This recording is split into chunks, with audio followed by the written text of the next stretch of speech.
We're joined now by Editorial Board member Steve Moore in Washington. How you doing, Steve? Hi, Dan. Good to see you. We're going to talk a little bit about the good jobs numbers that came out today. The headline number is 227,000 new jobs. Seems like good news. What really is the main good news behind these numbers? Well, Dan, we've now seen 3 or 4 months of over 200,000 jobs a month. That's not outstanding, but it's good. It's a real positive trend. And so if you look almost across the board at industries, Dan, whether you're looking at manufacturing, business services, hospitality and leisure, which is, as you recall, an industry that got creamed during the recession, all of those are starting to hire workers again at a pretty brisk pace. So this suggests to me that we're seeing pretty strong growth in the economy for the first quarter of 2012. Yeah. Well, we just had a clip there in our video of a guy working on a roof, but turns out housing didn't fare too well in the numbers. No, it didn't. Construction is still down. This is amazing, isn't it? It's been a 4 or 5 year depression in housing in this country where there's been almost no new stock of housing built because we have such a huge surplus of housing, and that's reflected in these construction numbers. The construction industry continues to lose jobs. But one ray of light, I think, is that there was good news for men.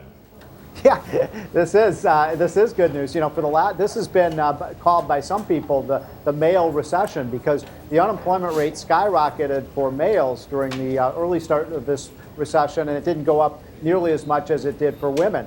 Now we're for the first time in about 3 years seeing the male unemployment rate close with the female unemployment rate. That's good news in part because men tend to be the primary earners still in most households, and that means that the primary earners are now starting to find jobs. But there was some lingering bad news in the report, Steve, and it has some implications for President Obama's political base.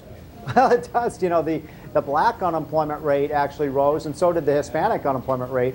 The black unemployment rate today, Dan, is twice what the white unemployment rate is, and that is interesting because obviously the base voters for Barack Obama were Hispanic voters and black voters, and I don't think black voters are going to in any way turn against Barack Obama, but I do think the Hispanic vote is much more up for grabs. If Republicans can win about 40% of Hispanic voters by saying, look, this has been a recovery that's passed you by, it might provide some hope for the Republicans in November.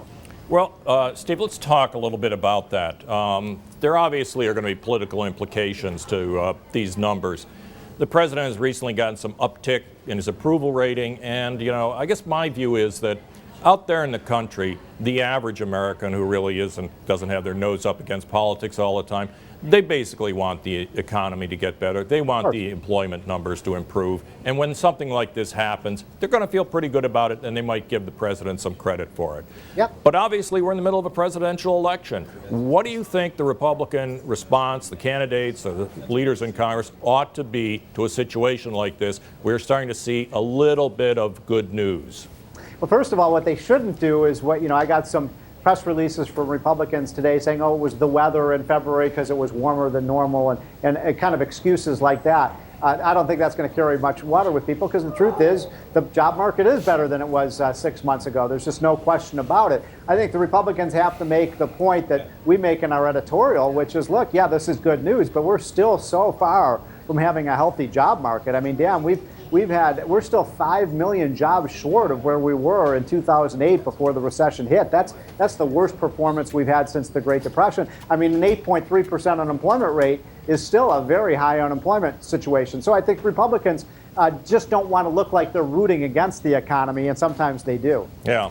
Do you think, just back to the politics, do you think Rick Santorum or Mitt Romney are spending enough time on this subject, or are they spending too much time on each other?